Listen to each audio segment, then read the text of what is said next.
ధనస్సు వారికి గనక చూసుకున్నట్లయితే మీకు మీ యొక్క రాస్యాధిపతి అష్టమంలో ఉన్నాడు. అష్టమంలో ఉన్నప్పటికీ ధనస్థానాన్ని వీక్షిస్తాడు. అది కూడా శుక్రుడితో కలిసి ఉంటే 23వ తేదీ బుధుడు కూడా వచ్చి చేరుతున్నాడు అష్టమంలోకి. అలాగే 3లో రాహు, చతుర్థంలో శని ఉంటూ అర్ధాష్టమ శని నడుస్తుంది. అయితే ఇప్పుడు గురువు యొక్క దృష్టి ఉన్నందుకు అర్ధాష్టమ శని ప్రభావం తగ్గుతుంది.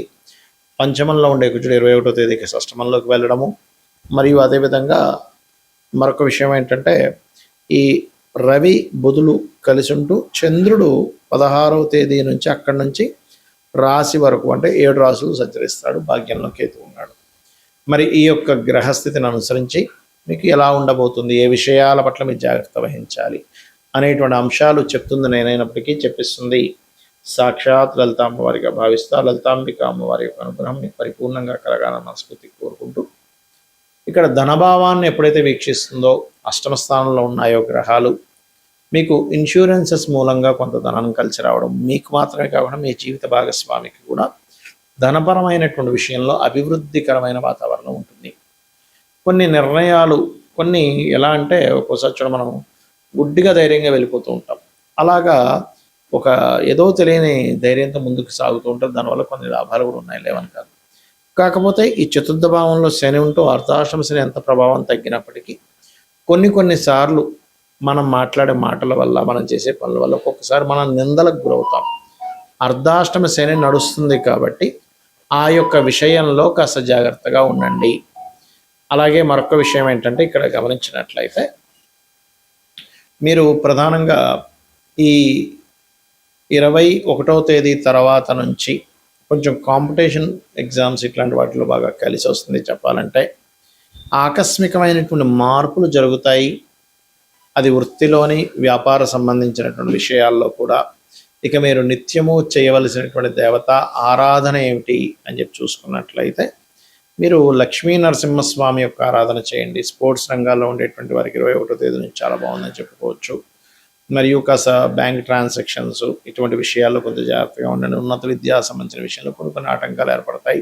అయితే మీరు 16వ తేదీ ఎట్టి పరిస్థితుల్లో కూడా మీరు వివాహ నిర్ణయాలు, పార్ట్నర్షిప్ సంబంధించిన విషయంలో నిర్ణయాలు తీసుకోకండి. 27, 28 తేదీలు ఇన్వెస్ట్మెంట్ చేసే విషయంలో, ఏదైనా ఖర్చు పెట్టే విషయంలో, విదేశాలకు వెళ్ళాలనే నిర్ణయం తీసుకునే విషయంలో కాస్త జాగ్రత్తగా ఉండండి. గోచార ఫలితాలు ఒక ఎత్తు అయితే, మీకు ఎప్పుడైనా గుర్తుపెట్టుకోండి మీ జన్మజాతకంలో అసలు ఏ కాంబినేషన్స్ ఉన్నాయని చూసుకోవాలి. అంటే ఎంతసేపు మనం జనాలకి బేసిక్కే అలవాటు అయిపోవడం వల్ల ఏలినాటి శని ఉందా లేదా ఇదే బేసిక్గా చూసుకుంటుంటారు. ఏలినాటి శని ఉందా, అర్ధాష్టమ శని ఉందా, అష్టమ శని ఉందా. రెండవది ఏమిటి అంటే వీటితో పాటు కాలసర్పయోగం ఏమైనా ఉందా, సర్పదోషాలు ఏమైనా ఉన్నాయా, మాతృదోషాలు ఉన్నాయా, పితృదోషాలు ఉన్నాయి, ఇవి చూసుకుంటారు. ఇవి నేను తప్పు అనట్లేదు. కానీ ఏలినాటి శని అనేటువంటిది ఏంటంటే మనకి ఇప్పుడు ఏ రాశుల వారికి నడుస్తుంది చూసుకుంటే కుంభము, మీనము, మేషం వారికి ఏలినాటి శని, సింహం వారికి అష్టమ శని, ధనస్సు వారికి అర్ధాష్టమ శని. శని ఎప్పుడు కూడా ఏం చేస్తాడు అంటే మీకు ఒకటే గుర్తుపెట్టుకోండి, మీకు శని అనేటువంటిది కొంత ఆలస్యం అవుతున్న కొత్త విషయాలు నేర్పిస్తాడు, ఒక శ్రమనిస్తాడు. ఇప్పుడు ఎలా అయితే ఒక రాజు తను రాజ్యాన్ని వెళ్ళాలంటే ముందు యుద్ధం చేయాలి, యుద్ధం చేస్తేనే రాజ్యం వస్తుంది.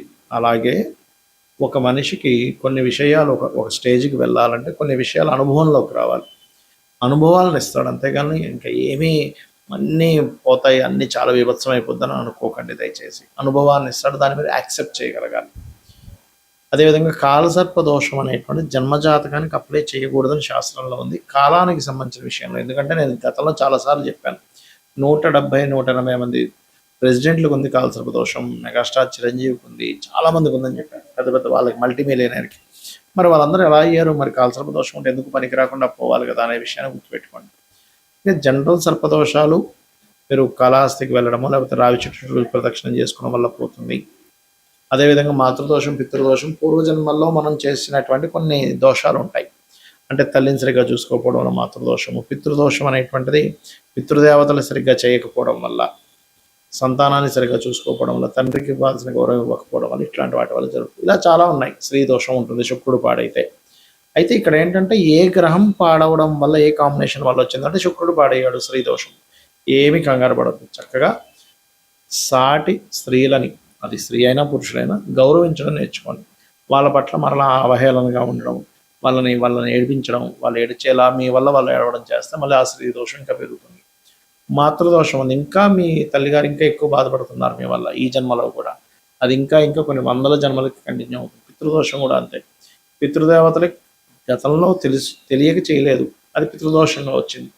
అప్పుడు ఆ పితృదోష సంబంధించినటువంటి స్వయంపాకం ఇవ్వడము, లేకపోతే ఏదైనా గయా లాంటి ప్రదేశాలు వెళ్ళినప్పుడు అక్కడ పితృతర్పణాలు చేయడం, లేకపోతే నిత్య పితృతర్పణాలు చేయడం, లేదా అమావాస్య నాడు పితృదేవతల కోసం వదలడం చేయాలి. అంతేగాని ఏదో అయిపోతుందని కాదు. ఇక్కడ ఏంటంటే మీకు లగ్నం నుంచి 12 భావాలు అనేటువంటివి ఉంటాయి. లగ్నం ఏమిటి, లగ్నం యొక్క స్థితి ఏమిటి, మీ యొక్క ఎదుగుదల, మీ లైఫ్లో ఎందుకు ఎప్పుడు అప్ అండ్ డౌన్స్ వస్తాయని చెప్తుంది. ధనాధిపతి చూడాలంటే సెకండ్ హౌస్, అంటే మీకు ధనము ఏ రూపంలో, ఏ మార్గంలో ఎప్పుడు ఎక్కువగా వస్తుంది, ఏ మార్గంలో ఎప్పుడు పోయే ఛాన్సెస్ ఉన్నాయి, ఎప్పుడు జాగ్రత్తగా ఉండాలి ధనం విషయంలో అనేటువంటి చూపిస్తుంది. అదేవిధంగా 3వ భావంలోకి వెళ్తే సిబ్లింగ్స్, మీ యొక్క ప్రయత్నాలు ఇవన్నీ ఉంటాయి. అంటే సిబ్లింగ్స్తో మీకు ఉండే రిలేషన్ ఏంటి. కొంతమంది బాధపడుతుంటారు, ఏమిటంటే మా సొంత అన్నయ్య ఇలా చేశాడు, మా తమ్ముడు ఇలా చేశాడు, మా అక్క ఇలా చేసింది, మా చెల్లి ఇలా చేసింది అంటారు. అది పూర్వజన్మల్లో ఉన్నటువంటి కొన్ని కర్మలు వెంటాడుతూ ఉంటాయి ఆ రూపంలో వచ్చి. మన కర్మలన్నీ కూడా మన తల్లిదండ్రులు, పిల్లలు, అన్నదమ్ములు, అక్క చెల్లెళ్ళు, స్నేహితులు, దాయాదులు వీళ్ళ రూపంలోనే వస్తారు, గుర్తుపెట్టుకోండి. ఇవి ఎక్కడి నుంచి తప్పించుకోలేరు. ఇంకా తప్పించుకుందామని ప్రయత్నం చేసినప్పుడు రోగ రూపంలో వస్తుంది కర్మ. కాబట్టి మీ విద్యా విషయం, ప్రాపర్టీ విషయం 4వ భావంలోని, సంతాన అభివృద్ధి, సంతానం గురించి విషయాలని 5వ భావంలోని, రుణ రోగ శత్రు భావాలన్నీ 6వ భావంలోని, జీవిత భాగస్వామి ఎప్పుడు వస్తుంది, అసలు ఎప్పుడు వివాహం చేసుకోవాలి, ఎలాంటి ప్రయత్నం చేస్తే మీకు అవుతుంది, అసలు ఎందుకు ఇంత లేట్ అవ్వడానికి కారణాలు ఏంటి అనేటువంటివి, ఏం చేస్తే మీకు వివాహం అవుతుంది 7వ భావంలోని, ఆకస్మిక సంఘటనలు, ఆయుష్ అంతా 8వ భావంలోని, తండ్రి, గురువులు, దేవతా క్షేత్రాలని భాగ్యభావంలోని, మీరు చేసే ఉద్యోగాలు దశమంలోని, మీరు చేసేటువంటి వ్యాపారాల లాభస్థానంలో, మీరు ఎప్పుడు ఇన్వెస్ట్మెంట్ చేయాలి, ఎప్పుడు పెట్టకూడదు, అసలు మీ పేరు మీద ఇన్వెస్ట్మెంట్ చేయొచ్చా చేయకూడదు అనేటువంటిది 12వ భావంలో ఉంటుంది. ఇలా 12 హౌజెస్ ఉంటాయి ఆస్ట్రాలజీలో. ఈ 12 భావాల్లో ఏ గ్రహం ఉంది, ఆ గ్రహ అధిపతి పరిస్థితి ఏమిటి, పిఏసి అంటారు, అంటే ప్లేస్మెంట్, ఆస్పెక్ట్ అండ్ కంజంక్షన్. అంటే ఏ గ్రహం ఎక్కడుంది, ఏ గ్రహంతో చూడబడుతుంది, ఏ గ్రహంతో కలిసి ఉంది, దాని వలన ఆ యొక్క గ్రహం యొక్క బలాబలాల్లో మార్పులు వస్తాయి. అంటే చిన్న ఎగ్జాంపుల్ చెప్తా చూడండి. ఇప్పుడు ఒక మనిషి ఉన్నాడు, అతను చిన్నప్పటి నుంచి అతని ఫ్రెండ్ సర్కిల్ కానీ అతనికి చెప్పే వాళ్ళు ఎవరూ సరిగ్గా లేక చదువుకోలేదు అనుకుందాం, కాసేపు సరిగ్గా చదవలేదు, చదవకపోవడమే కాకుండా అతను తెలివితేటలు కూడా బిల్డప్ చేసుకోలేకపోయాడు. అంటే కొంతమంది ఎవరితో అయితే కలవకూడదు వాళ్ళతో వెళ్ళి ఫ్రెండ్షిప్ చేశాడు, దాని తర్వాత అనవసరమైన వ్యసనాలకు గురయ్యాడు, దాని తర్వాత అనారోగ్యంతో ఇబ్బంది పడ్డాడు, ఎక్కువ వ్యసనాల వల్ల. రైట్. అంటే ఏంటి, ఒక మనిషి ఎలా అయితే ఎవరితో కలిశాడో, ఎవరి ఇన్ఫ్లుయెన్స్లోకి వెళ్ళాడో, ఎక్కడ నివసిస్తున్నాడో అనే ఎఫెక్ట్ ఎలా ఉంటుందో, అదేవిధంగా ఒక మనిషి మంచి తల్లిదండ్రులు, చెప్పేవాళ్ళు బాగున్నారు, బాగా ఇంటెలిజెంట్, బాగా చదువుకున్నాడు, మంచి వ్యాపారం పెట్టాడు, మంచి ఉద్యోగంలో జాయిన్ అయ్యాడు, లైఫ్ మంచి భార్య పిల్లలు వచ్చారు, లైఫ్ అంతా అద్భుతంగా ఉంది, మంచి గుర్తింపు ఉంది. అలాగే గ్రహం కూడా పాపగ్రహాలతో సంబంధం కలిగినప్పుడు, దాని పోర్ట్ఫోలియోస్ పాడైనప్పుడు ఆ భావం పాడవుతుంది, దాన్ని సెట్ చేసుకోగలగాలి. లేదా శుభగ్రహ సంబంధాలు వచ్చినప్పుడు ఆ భావం బాగుంటుంది, అదంతా ఫ్రూట్ఫుల్ ఇస్తుంది. ఇదంతా పూర్వజన్మ కర్మ వల్ల వస్తుందని అర్థం చేసుకుంటూ కనీసం ఈ జన్మలో అయినా తెలిసి ఎటువంటి బ్యాడ్ కర్మలు చేయకుండా ఉండాలి. శ్రీమాత్రే నమః.